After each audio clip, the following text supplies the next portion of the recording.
Asia কাপের final দেখতে দেখতে মনটা খারাপ হয়ে যাচ্ছিল বারবারই কেবল মনে হচ্ছিল এখানে তো বাংলাদেশ থাকতেই পারতো। সত্যি করে বলুন তো, আপনারও কি এই এশিয়া কাপ ফাইনাল দেখতে দেখতে মনটা মনে হয়নি? যেইভাবে আমরা ফাইনালে খেলার সম্ভাবনাটাকে নিজেরাই হেলায় হারালাম, তাতে করে ওই আফসোসটা আমাদের থেকেই যাবে। এখন তো অনুভূতিটা অনেক টাটকা, বরং অনেক পরে গিয়েও যখন অনুভূতিটা ভোতা হয়ে যাবে, তখনও বারবার আমরা হতাশা নিয়ে, আফসোস নিয়ে এই টুর্নামেন্টের দিকে ফেরত তাকাবো যে কিভাবে আমরা ফাইনালটা খেলতে পারলাম না, কিভাবে বাংলাদেশ এই ফাইনালটা মিস করলো। আচ্ছা সে যাক, সেটা অন্য আলোচনা। আফসোসের কথা, হাহাকারের কথা একটু বলে নিলাম। কিন্তু এশিয়া কাপের ফাইনাল হয়েছে যেখানটাতে ভারত প্রত্যাশিতভাবেই পাকিস্তানকে হারিয়ে দিয়েছে। অপ্রত্যাশিত একটা লড়াই হয়েছে তেমনটা আপনারা বলতে পারেন। আমার পয়েন্ট অফ ভিউ আবার ঠিক ওরকম না। হ্যাঁ, ভারত এইখানটাতে মাত্র 2 বল হাতে রেখে 5 উইকেটে জিতেছে। লাস্ট ওভারে 10 রান লাগতো, ফলে লাস্ট 3 ওভারে 30 রান লাগতো। ম্যাচের রেজাল্ট যে কোনো দিকে যেতে পারে এমনটা মনে হওয়াটা স্বাভাবিক। কিন্তু আমার কাছে মনে কি পুরো জিনিসটা আসলে একটা বিভ্রম। পাকিস্তান একটা বিভ্রমের মধ্যে রেখেছে, ভারতও একটা বিভ্রমের মধ্যে রেখেছে। আমাদের মনে হয়েছে যে ম্যাচটা অনেক প্রতিদ্বন্দ্বিতাপূর্ণ হচ্ছিল, কিন্তু বরং আমার কাছে এইটাকে ঠিক মনে হয় না। আমার কাছে মনে হয় যে অনেক প্রতিদ্বন্দ্বিতাপূর্ণ হতে পারতো, অনেক প্রমিজিং জায়গাগুলো ছিল, যেই জায়গাগুলো আসলে পাকিস্তানি মিস করেছে, পাকিস্তান নিজেরাই মিস করেছে। ফলে গিয়ে ভারতের সঙ্গে তারা আর পেরে ওঠেনি, ম্যাচটা তারা হেরে গিয়েছে। এশিয়া কাপে টানা 3য় ম্যাচে এইবারের টুর্নামেন্টেই পাকিস্তানকে হারালো ভারত। মাঠের বাইরে নানান ঘটনা প্রবাহে যে উত্তপ্ত পরিস্থিতি, সেই সব উত্তপ্ত পরিস্থিতির ছাপ আমি নিশ্চিত যে ফাইনাল শেষেও থাকবে। ফাইনালের পুরো ম্যাচের মধ্যে আমি একটা জায়গায় হ্যান্ডশেক তো হয় না, একটা জায়গায় শুধু দেখছিলাম যে হারিস রফকে আউট করে জাসপ্রীত বুমরাহ ওই যে কি বলছে প্লেন ক্র্যাশ করার ওই সেলিব্রেশন করার মতো করে একটুর উপরে আসলে করেছিলেন। আরো কি হয় ম্যাচ শেষে সেটা আমরা দেখতে পাবো। কিন্তু পাকিস্তানের ওই মিসড অপরচুনিটি গুলাই প্রবাবলি আমার কাছে মনে হয় তাদের এই ফাইনালে পরাজয়ের কারণ। টার্নিং পয়েন্টের আলোচনাতেও সেটাই কি আসবে না? ফার্স্ট অফ অল, পাকিস্তান যখন 146 রান করেছে, সেইটা কি কোনোভাবে ডিফেন্ডেবল? টোটাল যখন আপনি মনে করবেন যে ভারতের 20 রানের মধ্যে 3 উইকেট পাকিস্তান তুলে নিয়েছে, 20 রানে পাকিস্তান এই জায়গাটাতে ভারতের অভিষেক শর্মা যিনি ব্লিস্টারিং ফর্মে রয়েছেন এবং সূর্যকুমার যাদব এবং শুভমান গিল যাদের কাছে ফাইনালে রানটা ডিউ হয়েছিল, এই 3টা উইকেট তুলে নিয়ে পাকিস্তান ম্যাচে প্রবলভাবে ফেরে। কিন্তু টার্গেট তো আসলে মাত্র 147 রান। ফলে ভারতের ব্যাটিং লাইন আপটাকে কখনো ওরকম স্ট্রেচ আসলে পাকিস্তান সেইভাবে করতে পারেনি। করতে পারতো রেগুলার যদি প্রেশারটা ধরে রাখতে হয়। যেটা বললাম মিসড অপরচুনিটি, ধরেন সঞ্জু স্যামসনের যে ক্যাচটা ফেলে দিয়েছে তারা 9th ওভারে, ওই ক্যাচটা যদি ওই সময় না ফেলতো হুসাইন তালা, তাহলে 51 রানে ভারতের 4 নাম্বার উইকেট পড়ে যায়। ওইটা একটা টার্নিং পয়েন্টের দাবিদার। ভারতের ওই জায়গাটাতে 10 ওভার শেষেও তারা 3টা মাত্র উইকেট হারিয়েছে, কিন্তু পরের 10 ওভারে তাদের 89 রান প্রয়োজন বটে, কিন্তু হাতে যখন 7 উইকেট আছে, এইটা এমন কোন বিগ টার্গেট না এখনকার সময়। যদি আপনি বাস্তবতা, এখনকার টি-20 ক্রিকেট, ভারতের টি-20 ব্র্যান্ড অফ ক্রিকেট যেটা খেলে, সেই সব কিছু যদি বিবেচনায় রাখেন। হ্যাঁ, এরপরে সঞ্জু স্যামসন ওই সময় একটা 57 রানের পার্টনারশিপটা ব্রেক হয়েছে, স্যামসনের আউটে আবরার উইকেটটা পেয়েছেন।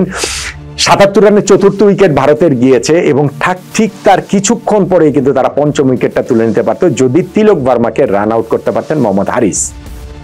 তিলক ভার্মার ওই সময় 14 নম্বর ওভারের লাস্ট বলটা রান নিতে গিয়ে ভুল বোঝাবুঝিতে তিনি রান আউট হয়েই গিয়েছিলেন। উইকেট কিপার মোহাম্মদ হারিস এত টাইম নিয়ে যে কিভাবে স্ট্যাম্পটা ভাঙলেন, মানে এত সময়টা যে কিভাবে লাগলো, এটা আসলে বিস্ময়কর লেগেছে। কেননা টিভিতে যখন রিপ্লে দেখাচ্ছিল, যখন তার গ্লাভসে বল আসে, হারিস তখন হচ্ছে গিয়ে ওই দাগ থেকে অনেক দূরে, কিন্তু ওই বেলস ভাঙতে ভাঙতে এতটা সময় তিনি নিয়ে নেন যে ওইখানটাতে তিলক ভার্মা ক্রিজের ভিতরে আসলে তিনি ঢুকে যান। এইটা মোহাম্মদ হারিসের গ্রস মিস্টেক। আমি জানি না খেলাটা যারা দেখেছেন তারা এটা কতভাবে খেয়াল করেছেন। এটা হচ্ছে গিয়ে মানে বাংলাদেশের মুশফিকুর রহিম প্যাটার্নের মিস্টেক আসলে হয়ে গিয়েছে। এটা মহেন্দ্র সিং ধোনির কথা আমি বলছি না, ইভেন আমাদের যদি লিটন কুমার দাসও থাকতেন, এটা 100% শিওর হয়েছে। এবং যদি তাহলে কি হতো? তাহলে 14 নম্বর ওভারের লাস্ট বলটাতে গিয়ে তিলক ভার্মা সেট ব্যাটসম্যানের উইকেট পাকিস্তান তুলে নিতে পারতো। শেষ 6 ওভারে 64 রান তখন ভারতের প্রয়োজন পড়তো হাতে 5 উইকেট নিয়ে।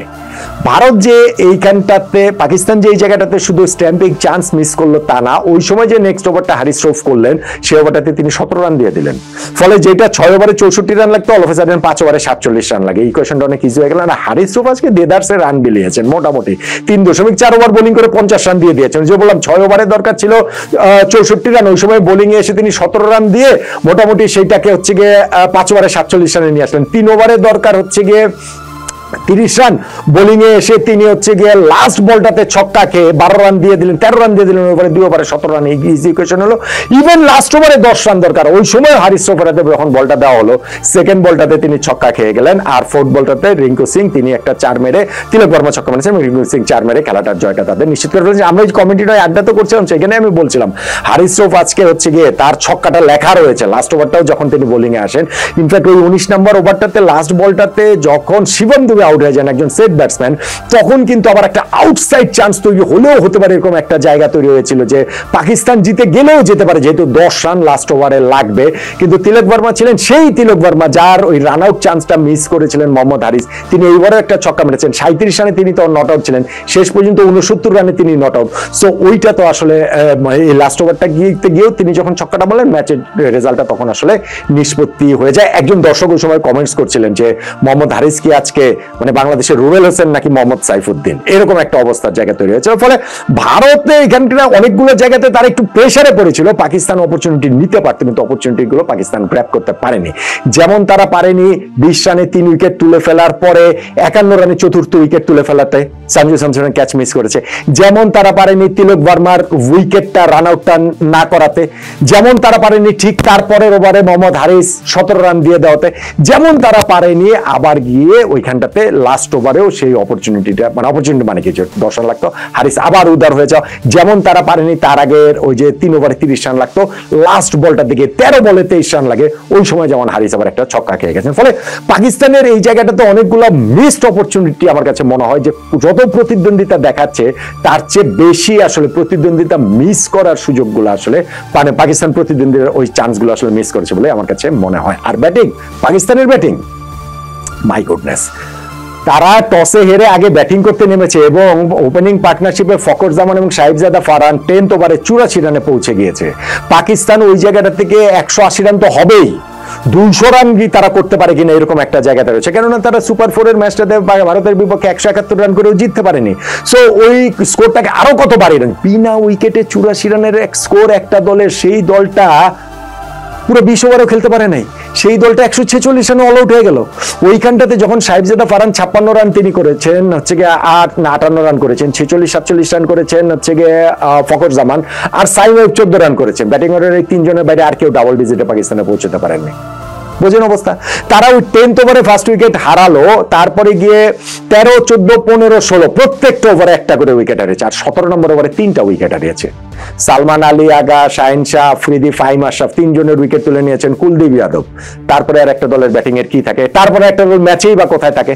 সো আপনি পাকিস্তানের এই জায়গাটাতে বিনা উইকেটে 84 থেকে তারা যে 146 রানে অল আউট হয়ে গেল, এইখানটাতে তারা ম্যাচ হেরে গেছে রে ভাই। এবং তারপরে বোলিং ইনিংসে ওইখানটাতে তারা অনেকগুলো অপরচুনিটি মিস করেছে, এবং ডেফিনেটলি তিলক ভার্মার ওই রান আউট মিসটা তাদের জন্য অনেক অনেক অনেক কস্টলি হয়ে গিয়েছে।